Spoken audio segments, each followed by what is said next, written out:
నాగర్ కర్నూలు జిల్లా దోమలపెంట వద్ద ఎస్ఎల్బీసీ సొరంగంలో పరిస్థితి అత్యంత భయానకంగా ఉంది. లోపలికి వెళ్లి వచ్చిన సహాయ బృందాలు చెప్తున్న వివరాలు నివ్వెరపోయేలా ఉన్నాయి. పైకప్పు కూలిపోవడం, భారీగా నీరు, బురదతో ప్రమాదకరమైన పరిస్థితి నెలకొంది. ఎన్డీఆర్ఎఫ్, ఎస్డీఆర్ఎఫ్ తో పాటు మార్కోస్ ర్యాట్ మైనస్ టీం తీవ్రంగా శ్రమించి ఎటకెలకు 14వ కిలోమీటర్ సమీపంలోకి చేరుకున్నాయి.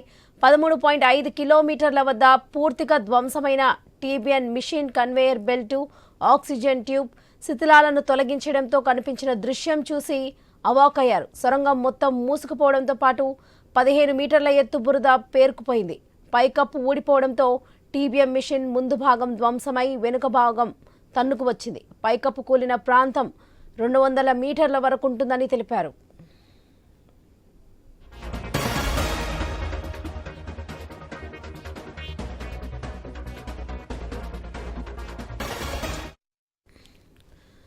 సొరంగంలో ప్రమాద స్థలానికి చేరుకోవాలంటే అడ్డుగా ఉన్న టీపీఎం కట్టింగ్, నీరు, బురద తొలగింపు కీలకంగా మారాయి. సొరంగం ఓపెన్ అయిన తర్వాత మళ్లీ కూలే ప్రమాదం ఉందని నిపుణులు హెచ్చరిస్తున్నారు.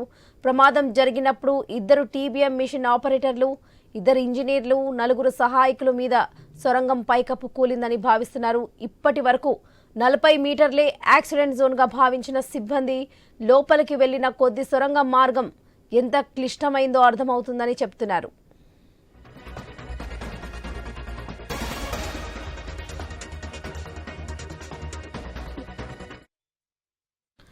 సహాయ బృందాలు టన్నెల్ లోపలికి వెళ్లి బయటకు రావడానికి 5 గంటల సమయం పడుతుంది.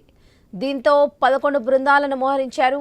ఆ బృందాల్లో నుంచి కొందరిని ఏరికోరి పంపిస్తున్నారు. వారందరూ లోకోటైన్లో లోపలికి వెళ్లి పరిస్థితులను అంచనా వేసి బయటకి వస్తున్నారు. ఆ తర్వాత ఏం చేయాలనే దానిపై తర్జన భర్జనలు పడుతున్నారు. సొరంగం పూర్తిగా మూసుకుపోయి బురద నీటితో నిండి ఉందని గుర్తించారు. అక్కడి నుంచి ముందుకు వెళ్లి లోపల చిక్కుకున్న వారిని బయటకు తీసుకురావడం ఎలా అనే దానిపై సహాయక బృందాల టీం లీడర్లు ఆలోచిస్తున్నారు.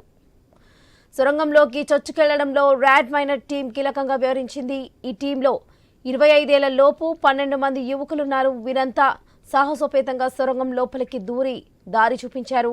టన్నెల్లో ప్రమాద స్థలానికి అతి చేరువలోకి వెళ్లారు. 14 కిలోమీటర్ల పరిధిలో పైకప్పు ఊడిపడడంతో పూర్తిగా దెబ్బతిన్న టన్నెల్ బోరింగ్ మిషన్ వద్దకు చేరుకొని అక్కడి దృశ్యాలను చిత్రీకరించారు. ఉబికి వస్తున్న ఊటను, పేరుకుపోయిన బురదను లెక్క చేయకుండా సాహసోపేతంగా మిగతా బృందాలకు దారి చూపారు.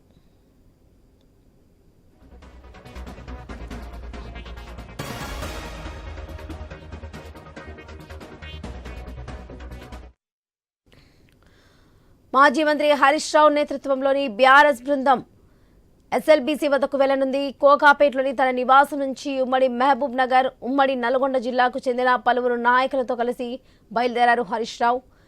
ఇదే విషయానికి సంబంధించి మరిన్ని అప్డేట్స్ మా ప్రతినిధి స్వామి అందిస్తారు. స్వామి, ప్రస్తుతం అప్డేట్స్ ఏంటి స్వామి అక్కడ?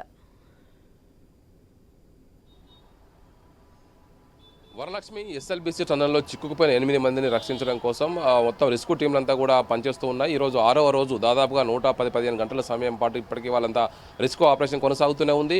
లోపల ఉన్న వారి పరిస్థితి ఏంటన్నది కూడా ఇంకా స్పష్టత రాకపోవడంతో కూడా రెస్క్యూ ఆపరేషన్లో పాల్గొంటున్నటువంటి 11-12 టీంలన్నీ కూడా వారు రోజువారీగా వారు కార్యాచరణ రూపొందించుకొని లోపలికి వెళ్ళి వస్తున్నారు.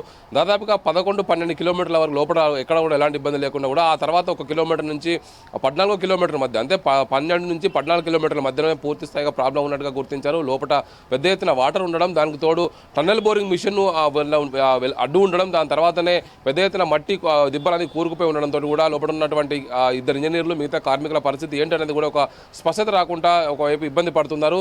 రాష్ట్ర ప్రభుత్వం మాత్రం నిన్న ఇరిగేషన్ శాఖ మంత్రి ఉత్తమ్ కుమార్ రెడ్డి, అదేవిధంగా ఆర్ఎండ్బి శాఖ మంత్రి కోమటిరెడ్డి వెంకటరెడ్డి ఇద్దరు కూడా రివ్యూ నిర్వహించారు. ఈ రివ్యూలో ప్రభుత్వం సంబంధించిన ప్రిన్సిపల్ సెక్రటరీ స్థాయి అధికారులు ఒకవైపు అరవింద్ కుమార్తో పాటు మిగతా అధికారులంతా పాల్గొన్నారు. ఒకవైపు రెస్క్యూ టీం ఆపరేషన్లో పాల్గొంటున్నటువంటి ఒకవైపు ఎన్డీఆర్ఎఫ్, ఎస్డీఆర్ఎఫ్, మిలిటరీకి సంబంధించినటువంటి కమాండోస్ కావచ్చు, మరోవైపు అదేవిధంగా మరోవైపు మెరైన్ సంబంధించినటువంటి నేవీకి సంబంధించిన మెరైన్ సిబ్బంది, మరోవైపు ఇటు వివిధ ప్రైవేట్ సంస్థలకు సంబంధించినటువంటి వ్యక్తులు కావచ్చు, ఇటు ర్యాట్ హోల్ మైనర్ సంబంధించిన సిబ్బంది కూడా వచ్చి వాళ్ళు రివ్యూలో పాల్గొన్నారు. వాళ్ళు చెప్పిన దాని ప్రకారం మరొక 2 రోజుల్లో మేము ఈ ఆపరేషన్ కంప్లీట్ చేస్తామని చెప్పేసి ఉత్తమ్ కుమార్ రెడ్డి ప్రకటించిన పరిస్థితుల్లో ఈరోజు ఇంకేం చేస్తారనేది కూడా కొంత ప్లాన్ ఆఫ్ యాక్షన్తో ముందుకు పోతున్నారు. ప్రధానంగా ఒక్కోసారి లోపలికి పోయడానికి 4-5 గంటల సమయం పడుతున్న నేపథ్యంలో ఒక్కొక్క టీం నుంచి ఒకరిద్దరు మాత్రమే లోపలికి వెళ్ళి పరిస్థితిని అసెస్ చేసి వస్తున్నారు. లోపల దాదాపుగా నిమిషానికి 5,000 లీటర్ల నీరు ఉపికి వస్తున్నట్టుగా గుర్తించారు. పైనుంచి సైడ్గా పెట్టినటువంటి సిమెంట్ కాలమ్స్ నుంచి కూడా వాటర్ పెద్ద ఎత్తున కూడా ఊటగా బయటకు వస్తుంది. దీంతో ఒక పెద్ద ఎత్తున లోపల ప్రధానంగా టీబీఎం బోరింగ్ మిషన్ 150 మీటర్ల పొడుగుంటుంది. దాని తర్వాతనే పెద్ద మట్టి దిబ్బలు కూర్చుకుపోయి ఉన్నాయి. టీబీఎం మిషన్ని కట్ చేసి తొలగించడం కోసం ఈరోజు ప్లాస్మా కటింగ్ మిషన్స్ కూడా తెప్పిస్తున్నట్టుగా తెలుస్తుంది. దీన్ని కట్ చేస్తే తప్ప ముందుకు వెళ్ళలేని పరిస్థితి ఉంది. ప్రధానంగా టీబీఎం మిషన్ అత్యంత విలువైనది. ఈ మిషన్ని కట్ చేయడం కోసం నిన్న వరకు జయప్రకాష్ అసోసియేషన్ సంబంధించినటువంటి ప్రతినిధులు ఒప్పుకోలేదు. నిన్న కంపెనీకి సంబంధించినటువంటి చైర్మన్ నిన్న ఇక్కడ జయప్రకాష్ గారికి నేను ఇక్కడికి వచ్చారు. అతను మంత్రులు మాట్లాడిన తర్వాత అతను ఒప్పుకున్నట్టుగా తెలుస్తుంది. ఈ టన్నల్ బోరింగ్ మిషన్ని కట్ చేసి తీసేసిన తర్వాత లోపలికి వెళ్ళి రిస్క్ ఆపరేషన్ని మరింత ముందుకు తీసుకెళ్లడం కోసం అవకాశం ఉంటుంది. కాబట్టి ఆయన ఒప్పించి నిన్న మంత్రులంతా కూడా రివ్యూ నిర్వహించారు. ఆ తర్వాత లోపల కూరుకుపోయినటువంటి మట్టినంతా కూడా కన్వేయర్ బెల్ట్ని పునరుద్ధరించి కన్వేయర్ బెల్ట్ ద్వారా బయటకు లాగాలని చెప్పేసి ప్రయత్నం చేస్తున్నారు. మొత్తానికైతే మనకున్న సమాచారం మేరకు నిన్న ర్యాట్ హోల్ మైనర్స్ లోపలికి వెళ్ళి చెప్పిన దాని ప్రకారం లోపల ఉన్న వారు దాదాపుగా బ్రతికే అవకాశం లేదనేది కూడా వాళ్ళంతా పెదవి విరుస్తున్నారు. మేము అధికారికంగా ఇక్కడ దీన్ని ప్రకటించలేము, దీన్ని ప్రభుత్వమే ప్రకటించాల్సి ఉంటుంది కాబట్టి మేము ఏం చెప్పలేము. లోపల మాకు ఉన్న సమాచారం మేము అక్కడ అబ్జర్వేషన్ దాని ప్రకారం మేము 0.5 మైన్ వరకు కూడా లోపలికి వెళ్ళాము. దాని రాటమైన హోనర్స్ అంతా కూడా లోపలికి వెళ్ళిన వారందరూ కూడా అక్కడ ఒకవైపు మిలిటరీకి సంబంధించినటువంటి రిస్క్ ఆపరేషన్ సిబ్బందితో కలిసి లోపలికి వెళ్ళారు. లోపల పెద్ద ఎత్తున బురద అదంతా ఉన్నప్పటికీ కూడా వీరందరూ కూడా ఎక్కడికక్కడ కూడా లోపల జరిగినటువంటి ఆ విషయాన్ని అంతా కూడా మేము ఉన్న పరిస్థితిని ఎగ్జాక్ట్గా మేము వీడియోలో చిత్రీకరించాము, ఫోన్లో కూడా ఫోటోలు తీసాము. లోపల మాకు కూడా ఊపిరి ఆడని పరిస్థితి ఉందని చెప్పేసి కూడా ర్యాట్ హోల్ మైనర్స్ చెప్పిన విషయం. ప్రభుత్వం కూడా దీనికి సంబంధించి 1-2 రోజుల్లో మొత్తం ఈ ప్రక్రియను కంప్లీట్ చేయాలని భావిస్తున్నప్పటికీ కూడా ఇది మరింత సమయం తీసుకునే అవకాశం కనబడుతుంది. దీనికి తోడు ఈరోజు మరోవైపు బీఆర్ఎస్ పార్టీ తరఫున గతంలో ఇరిగేషన్ శాఖ మంత్రిగా పనిచేసినటువంటి తన్నీరు హరీష్ రావు ఆధ్వర్యంలో ఒకవైపు పార్టీకి సంబంధించిన సీనియర్ నేత మాజీ మంత్రిగా పనిచేసినటువంటి తన్నీరు హరీష్ రావు నేతృత్వంలో బీఆర్ఎస్ పార్టీ బృందం అంతా కూడా ఈరోజు ఎస్ఎల్బీసీకి వస్తుంది. ఇటు ఉమ్మడి మహబూబ్నగర్ జిల్లాగా ఉమ్మడి నల్గొండ జిల్లాకు సంబంధించినటువంటి పలువురు నేతలంతా కూడా ఆయనతో పాటు కలిసి వస్తున్నారు. ప్రభుత్వంపైన ఆరోపణలు గుప్పిస్తున్నారు. గతంలోనే కేసీఆర్ ప్రభుత్వ హయాంలోనే దాదాపుగా 12 కిలోమీటర్ల మేర మేము పనిచేసాము. ఆ తర్వాత పెద్ద ఎత్తున కూడా ఆర్డర్ రావడంతో కూడా టన్నల్ బోరింగ్ మిషన్ పాడైపోయి మేము ముందుకు వెళ్ళలేని పరిస్థితి నెలకొన్నది. అందుకోసమే పనులు సరిగ్గా చేయలేకపోయామనేది కూడా బీఆర్ఎస్ పార్టీ నుంచి వాదనగా ఉంది. ఇప్పుడు ఇలాంటి పరిస్థితుల్లో రాజకీయం చేయకుండా ప్రభుత్వాన్ని సహకరించాలని చెప్పేసి ప్రభుత్వం కోరుతుంది. మరోవైపు 8 మంది లోపల చిక్కుకుపోయి ప్రాణాలతో ఇబ్బంది పడుతూ ఉంటే రాష్ట్ర ముఖ్యమంత్రి మాత్రం ఢిల్లీకి వెళ్తున్నారు, ఎలక్షన్ ప్రచారంలో పాల్గొంటున్నారు, అత్యంత అలసత్వంగా వ్యవహరిస్తున్నారు అనేది కూడా ఒకవైపు బీఆర్ఎస్ పార్టీకి సంబంధించిన నేతలు, ఒకవైపు మాజీ మంత్రి హరీష్ రావు చెప్తున్నారు. గతంలో నేను పలుమార్లు ఎస్ఎల్బీసీలకు సందర్శించాను, మా ప్రభుత్వ హయాంలో 12 కిలోమీటర్ల వరకు మేము పనులు చేయగలిగామని చెప్పేసి కూడా హరీష్ రావు అంటున్నారు. ఈరోజు హరీష్ రావుతో నేతృత్వంలో వచ్చిన బృందం అంతా కూడా మరొక 3-4 గంటల్లో ఇక్కడికి చేరుకుంటుంది. వారిని రాణిస్తారా రానివారా అనేది కూడా కొంత సస్పెన్స్గా ఉంది. పోలీస్ శాఖ ఏ విధంగా వారిని ట్రీట్ చేస్తుంది, ప్రభుత్వం అని రావడం కోసం అవకాశం కల్పిస్తుందా? ఒకవైపు ఇప్పటికే సంఘటన జరిగిన 6 రోజుల తర్వాత రావడం పట్ల కూడా ప్రభుత్వం సంబంధించినటువంటి మంత్రులంతా కూడా ఒకవైపు బీఆర్ఎస్ పైన ఆరోపణలు అయితే గుప్పిస్తూ ఉన్నారు.